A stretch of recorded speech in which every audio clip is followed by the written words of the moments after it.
Hey guys, Gold here.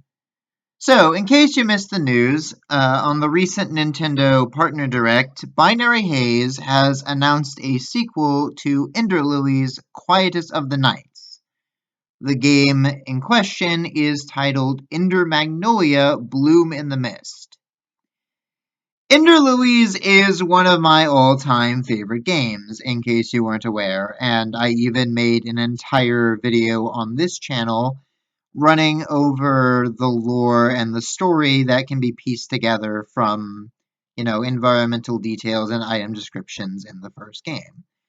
So, needless to say, when Ender Magnolia was announced, I was extremely hyped and have been for the last several hours. So, yeah, I'm gonna ramble about it. And to sort of help organize my thoughts, I thought it might be fun to sort of go through the trailer and just sort of analyze what's happening and just give like my general thoughts and impressions on everything so far. So, if that sounds interesting to you, feel free to stick around. But with all that being said, let's get started.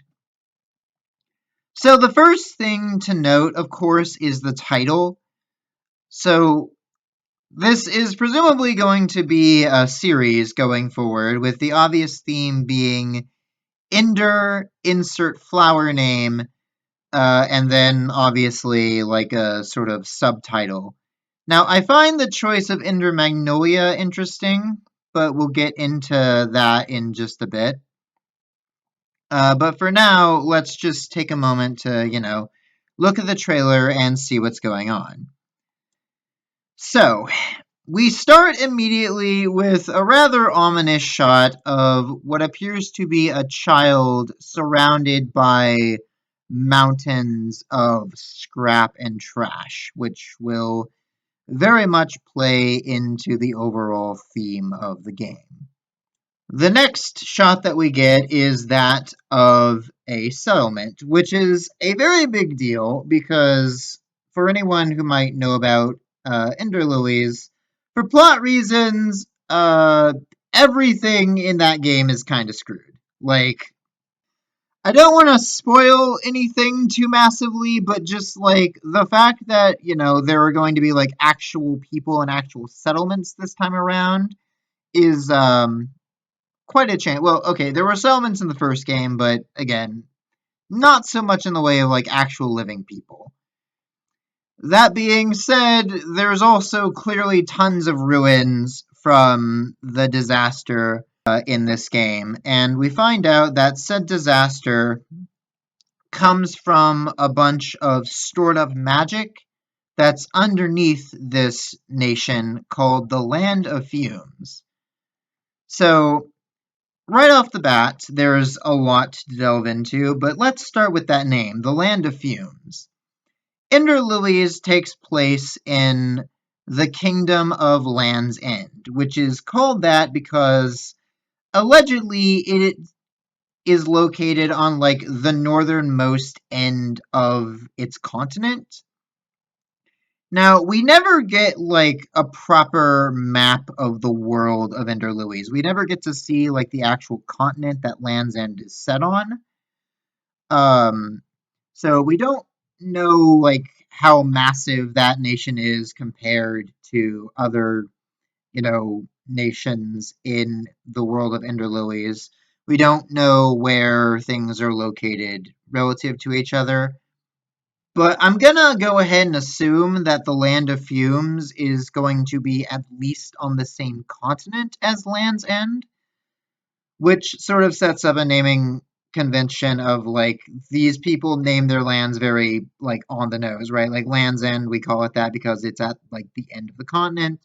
Land of Fumes, probably called that because it looks to be very industrialized. So probably lots of smoke and fumes from factories and the like.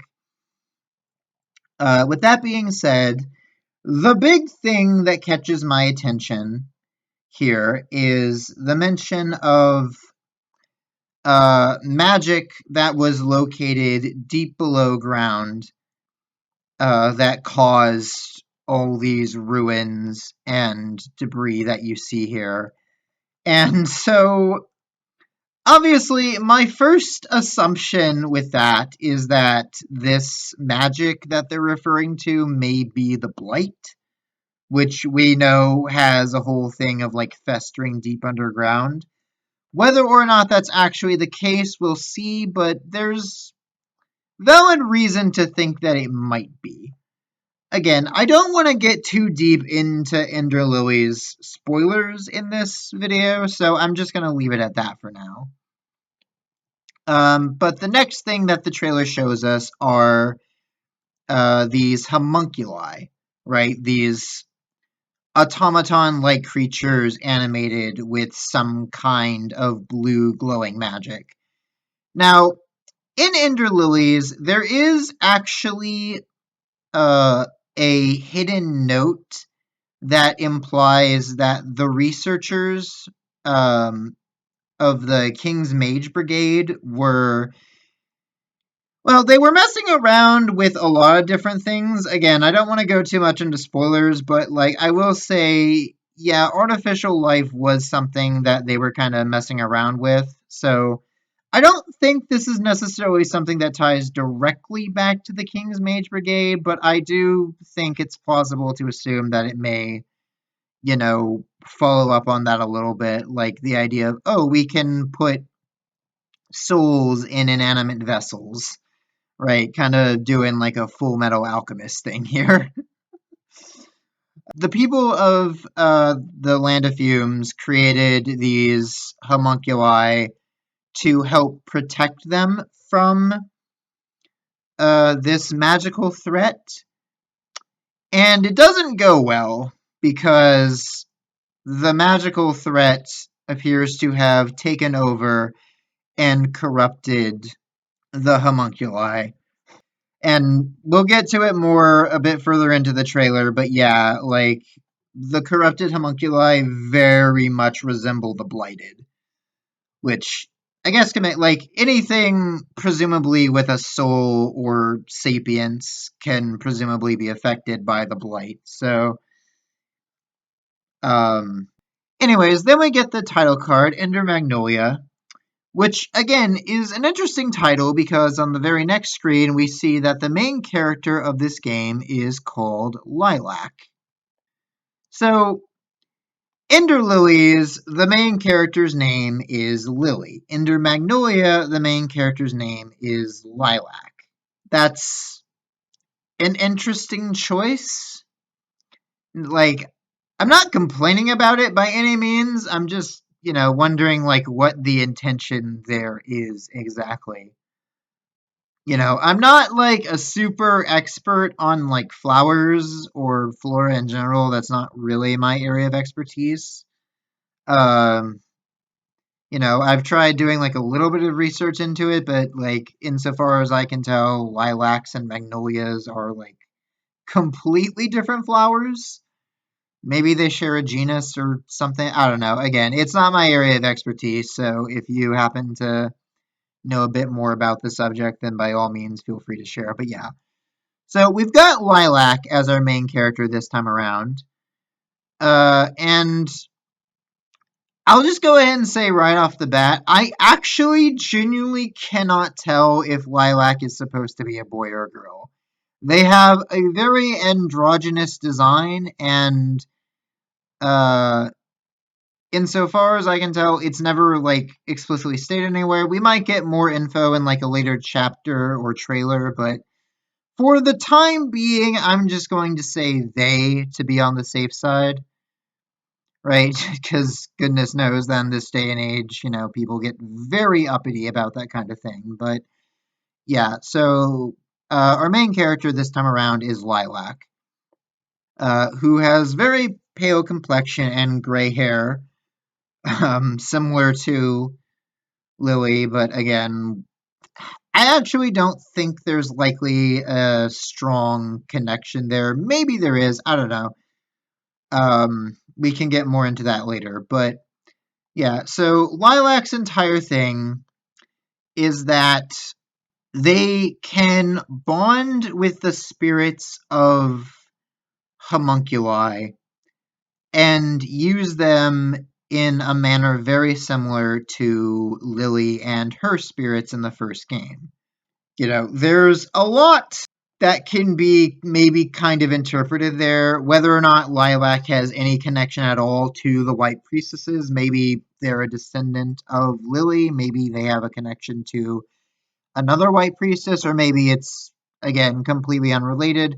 Who can say for sure? We don't have a lot of information to say anything concrete, but the first homunculus that they're shown encountering here is talking to Lilac before they form this sort of bond. And this choice of words is very interesting. Your eyes say that you long for death. I'm assuming that this is the homunculus talking to Lilac. So, Lilac might have some emotional baggage to deal with. But then the next thing that we see is, again, presumably the homunculus talking to Lilac saying, "You seem familiar." So Lilac may have some deeper connection to these homunculi, which might be further reinforced if we go back to a previous thing that shows a figure looking at homunculus inside of like a glass tube or something. And it's hard to make out for sure. Like the figure is, very blurry and we only get like a shot of the back of the head, but the hair at least seems to resemble Lilac. So, yeah, I don't know. Like maybe Lilac is also some form of homunculus. Maybe there's something else. Again, who can say? But just, throwing ideas and speculation out here. Anyways, the next major thing we see is some actual gameplay of Lilac using a homunculus that they are bonded with to attack. And there's some interesting things going on here in this panel, to be sure. We're going to be veering away from lore for a little bit to talk about some of the gameplay. So, I guess the first thing to note is like the first homunculus that you get is, of course, another like sword user, right? Similar to the Umbral Knight, who was Lily's first spirit, right? Which makes sense. You start with like your basic close range sword wielder as like your default method for fighting and defending yourself, and then you will gain more spirits or homunculi over time. With that being said, the thing that catches my eye is that down in the bottom left corner here, we see that there are 4 slots, presumably all for homunculus abilities. Now, in Ender Lilies, you could only have up to 3. Now, I say that. You can have 2 sets of spirits that you switch between as you play, and then you can swap out the spirits in each set at a rest point. But the fact that they're upgrading that to now you can have access to up to 4 spirits at a time, if they're keeping the premise of having sets, that means that you can plausibly have 8 spirits at your disposal in the world as you traverse, as opposed to 6, which seems really, really strong. Now, granted, I'm assuming that some spirits will also probably have like limited use, and you'll have to upgrade them to, like increase their ammo, for lack of a better term. So will still probably have to be somewhat careful with how much you use certain spirits, but still, like just having that like increase from 6 to 8, or even just from like 3 to 4 at a time feels really strong. But anyways, after that we jump ahead to see some of the enemy designs, and yeah, these are blighted. But that being said, I assume we're probably also going to do something similar to as in Ender Lilies, where it's like, you'll fight a bunch of like mini boss versions of these enemies and get their equivalents as allies, right? Like this bound worm thing, for lack of a better term. You might be able to get something like this as a spirit, and it seems to launch projectiles, so that might be a ranged option. But yeah, so then we go on to learning a little bit more about the Land of Fumes and the fact that, similar to Land's End, this place suffered quite a calamity, and that kind of screwed up their entire society. But the people of the Land of Fumes were able to take respite in like this really high up city that's kind of looming over the rest. But unfortunately, not everyone was able to take refuge there because of freaking course, the rich and elite have to be pricks about this kind of thing. And so a lot of people, you know, were left behind, left in the dust, forced to live amongst the ruins and scavenge, and just do their best to survive. You've got Lilac here talking with one old lady saying there's a lot of homunculus roaming outside the city. You should be careful too. So at the very least, there's an interesting thing of like you'll be able to actually talk with and interact with NPCs this time around, which will be very interesting because it makes me wonder of like if we're going to, have like shops and things this time around that you can maybe spend some kind of currency on for upgrades and the like, as opposed to just spending raw blight at rest points to upgrade your spirits. Also, I do notice that there seems to be a theme of like people wearing these like glowing blue accessories, right? Lilac has like a glowing blue earring and then a glowing blue canister on their hip. And then this old lady has like a necklace that has kind of bluish glow to it. I'm wondering if that's going to be significant somehow. Again, hard to say anything with any degree of certainty, but just the fact that you're able to talk with and interact with NPCs is going to be very interesting. That being said, we're shown in the next panel Lilac talking to this poor fellow who says, in the lower city, without magical implement to ward off the blighted smoke, humans would be long time dead by now. So I'm just going to say either this sentence is not translated very well, or we're meant to take it as like this person has lost their mind and is now speaking in like really poor grammar. Either way, the wording of this sentence feels a little off. Putting that aside, though, um, obviously, and this is like the big takeaway here, the term blighted smoke. So, yeah, like it seems at this point, it's very safe to assume that we are once again just straight up dealing with the blight from Ender Lily. Is the same blight that Lily had to deal with in her game that caused the downfall of Land's End. Which makes sense because, we do establish that, like, blight can even infect things in the environment and take on various forms, right? The whole thing about Ender Lily specifically is that there is blighted rain that is constantly falling on Land's End, right? The rain of death, as it's called. But there is a point when you travel far enough to the north to the Bastion, I believe. Yeah, the Bastion.